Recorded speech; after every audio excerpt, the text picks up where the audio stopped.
Kamusta everybody?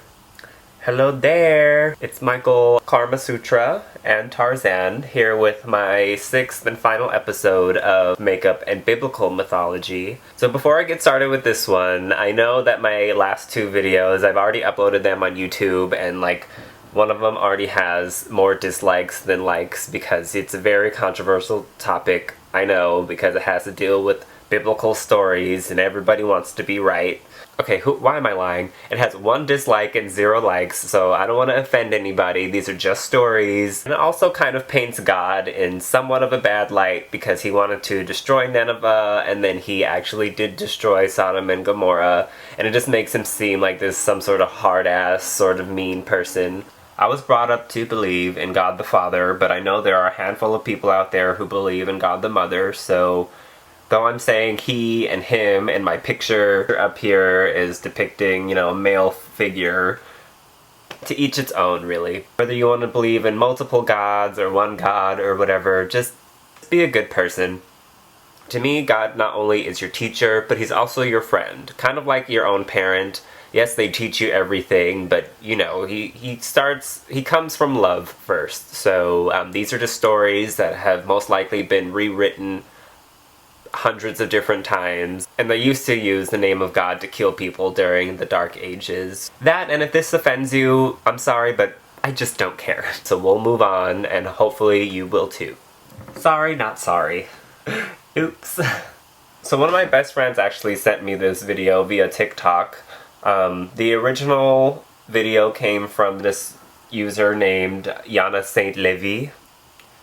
Hopefully I'm pronouncing that right, and I'm sorry if you don't want to be shouted out, but I just need to give credit where credit is due, because people are using her voiceover for their videos all over TikTok. This story might upset you for some odd reason, because it talks about, a few different characters and stuff. And again, it's kind of going to make God look like a little bit of a hard ass, but again, it's just he said, she said, so get over it. So the story begins with God creating the heavens, because before Earth, he created the heavens. Where's my baby powder? So while he was creating the heavens, he started off with creating the angels and the archangels. And if there's anybody you wanted to be an archangel, because it means that you were right up on God's pedestal. You weren't just a regular sort of generic angel. You were kind of part of his secret service sort of army. And for the longest time, God's most favorited and most popular archangel was this angel named Samael, also known as Lucifer. Now, it's said that Lucifer was said to be the angel of light, justice, and entertainment. And lots of people also say that he was one hell of a musician. People even said that he was made out of instruments. He had windpipes for his ribs, and he knew how to play just any instrument that you handed to him, right? So all the other archangels or regular angels knew of Samael or Lucifer as, being God's, #1 choice for everything, because he was just so popular. But because he was the angel of entertainment and stuff like that, he kind of got a little swollen-headed after a while. So he started letting this fame and pride get the best of him, and so he started thinking that, maybe he deserves to be where God's throne is at, and that he could actually, take over the heavens if he tried hard enough. So he assembled other angels and, basically planned to overthrow God so he could be in charge, because he wanted to be as equal as God was. So after planning for a while, there was a huge war that started in the heavens, right? But God knew Lucifer's, jealousy, and he knew that he was coming, so he sent his other archangel, Michael, to go and fight the battle for him, right? So it's said that during this big heavenly battle, Lucifer ended up morphing himself into this huge dragon, in order to show off, the kind of powers that he had, and what he was willing to do to try to, take God's throne in heaven. Well, they said it was like a dragon, serpent type of thing, some sort of big reptile. Okay? He gave all his fight and he wanted to have the throne, but he wasn't even able to get past Archangel Michael because he was fighting for God, and he ended up losing, and Lucifer ended up losing the battle, right? So after the battle was over, God had something ready for Lucifer's ass. Because he was, morphed into this serpent dragon type of thing, I think that's when they gave him the name of Satan, or Saint Satan, something like that. And he was also evicted out of heaven. So God ended up ripping off Lucifer's wings and kicked him and all the other angels who were in Lucifer's army out of heaven via lightning bolts, and condemned them to live in the lake of fire and brimstone. And the angels that were punished with him ended up becoming, the popular demons like Baphomet and Beelzebub and all the other popular demonic names that we've heard throughout, the Bible and South Park. And that's how this whole, God versus Lucifer beef somewhat started, right? Now here's where the controversy really starts to take place. So they say that, fast forward after the whole heavenly war and stuff like that, and, God's moving on, and he created the earth, and he creates the first man and the first woman, which for the longest time, most of us were taught to believe that it was Adam and Eve. But apparently there was this woman who came before Eve named Lilith. Now they also say that Lilith was brought to Earth to be, obedient / submissive to Adam and just obey everything he says, right? And you want to know who ended up falling in love with Lilith? Mr. Lucifer. Now, in today's society, half of the world, agrees in women's rights. Like, women should be treated equal as men, they should be paid equally, and that you shouldn't just be expected to be like a housewife, right? But for the longest time, everybody assumes that, it's man first, women second. But Lilith was having none of that. So instead of being submissive and obedient towards Adam, she was just kind of like her own strong, independent woman. And Lucifer just had like a major hard-on for this. But unfortunately, they said that God ended up destroying Lilith because she wasn't going to be obedient towards Adam, so he wanted to have a redo, right? And he wanted to make somebody who would actually be obedient and listen to the man. So he destroyed Lilith, and of course this upset the hell out of Lucifer, right? And that's when Eve comes into the picture. So Eve, for those who haven't ever heard the story of Eve, Adam was super lonely in the world because Lilith was gone, and, nobody likes to be alone, especially if you're like the first person on Earth. Like, you'd rather have somebody there with you, obviously, right? So God, one day, as Adam was sleeping, God took one of Adam's ribs from his body, and he created Eve out of a rib, kind of like a sponge. So from Adam's rib cage came Eve, and she was, totally obedient and obeyed Adam because she was like, look, I came from your ribs, so, you are the master, and we both have to listen to God, but I'll, follow you and everything and just obey everything you say, right? And can I just say that I love how whenever people paint pictures of Adam and Eve with the leaves covering their genitals, nobody says anything about the leaves being, assigned to a certain gender. It's just a leaf.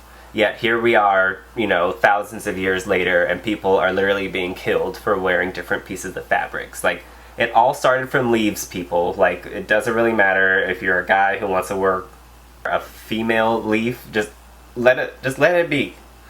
Just let them wear anything, because we all know good and goddamn well that they were probably naked this entire time, right? Anyways, back to the story. Sorry for all the side notes, but it just bothers the hell out of me every single time. So one day God had this amazing, beautiful garden that he was working on, and Adam and Eve just so happened to live right beside it, and it had the glorious fruits and all that jazz and stuff. But God said, look, you guys, I don't want you to go near this garden. You guys can go anywhere else, just don't touch this garden. If you go over there, just don't eat any of the fruit. That's just a rule that I'm giving you, so please do not. Just don't. But, you know, if you have kids, they don't listen to everything you say all the time.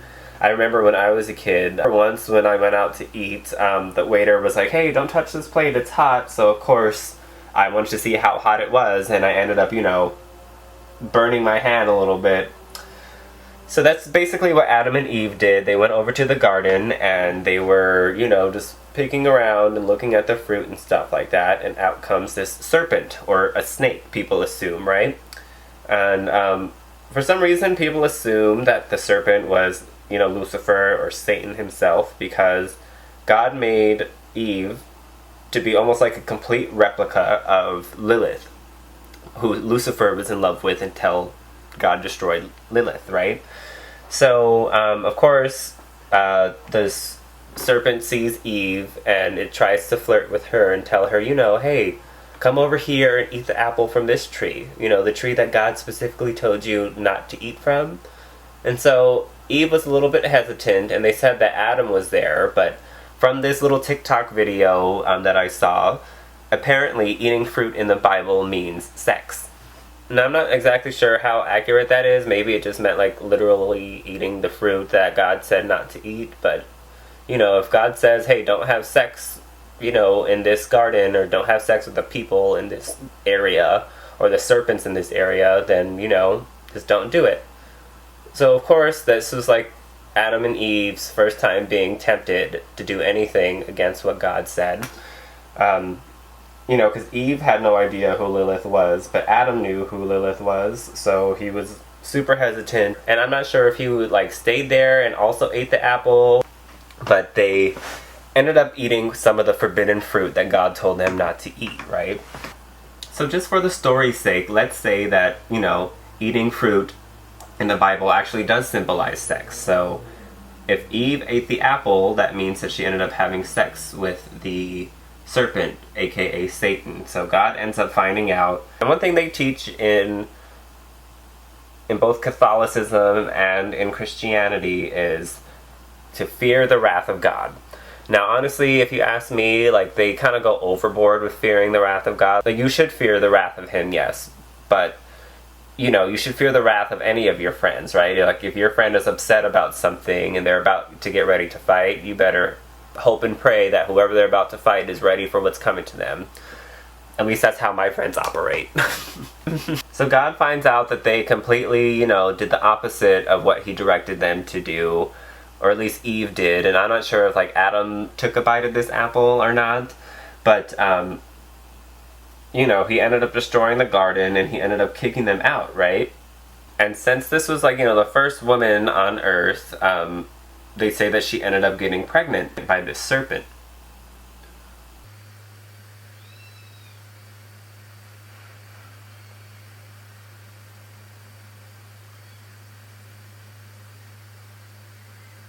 But during this time of this, you know, apple eating, whatever the hell happened. Oh no, my brush is falling apart. But during the time of Eve eating the apple, she had already been around on Earth, like, for a little while, so she wasn't a virgin. So they said that she was also pregnant by Adam. So people believe that there were two embryos in her. And that's where Cain and Abel came from. And they say that God favored Abel more than Cain because Abel came from Adam's ballsack, and Cain came from the serpent in the garden, right? Which I believe to be a whole bunch of bullshit. Like, God loves all his children equally. Like, there's no way. I don't think he's really gonna favor people like that. I don't know why the hell people just took it upon themselves to say, oh yeah, God created these two babies, but he liked this one more. Like, that's not the way I think God operates. But that's my own personal opinion, so whatever. So they say as punishment for disobeying God. Let me not try to talk into my lips. How about that? 1 second. Anyways, they said as punishment for going back on God, that is why women are in pain whenever they give birth. Which, again, I find hard to believe because you're pushing something out of your nether regions that's typically the size of a goddamn melon, so that's gonna hurt whether you sinned or not. Just IMO. And that's basically the the little mythology conspiracy theory of the controversy between Adam and Eve versus Adam and Lilith, and, Lucifer and God, and, the serpent versus the apple and stuff. Thank you, Yana Saint Levy, for that really informative or just interesting topic. If TikTok isn't banned in your country, I would go and follow her. Also, if she doesn't want this much attention, please forgive me, but it's not like I have that much of a following anyways, right? Yet. What else do I want to add to this? I want to add something. I know. So if you believe this story to have somewhat of a ring of truth to you, then the next time you read the Bible, just check to see how many times people eat fruit, and, maybe that can symbolize that they're having sex. I don't really think there's much of a takeaway from this story. I just wanted to share with you a little of an interesting mythology kind of conspiracy theory. I'm gonna try not to go, 2 months without posting the next 3. I'm finally situated in my little apartment, so hopefully I'll at least post every month my 3 little episodes. Don't know what the subject or topics are going to be for the next one, so maybe I should start thinking about it. Hey, don't blend too much, don't blend too much, you're going to mix the black with the white. Okay, I probably should have just left it originally like how it was, but it's fine. It's fine. You're fine. You're cute. You are sexy. You are not going to be single for much longer. Speaking into truth. Alright, damn fool, I think I'm done. No, I'm not. Where is that, yeah, let's do this one. This mixed with a little bit of that.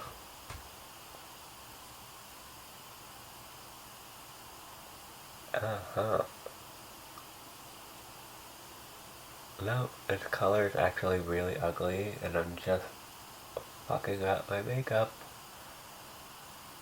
So just remember, the next time God tells you not to go into a specific garden, don't go there.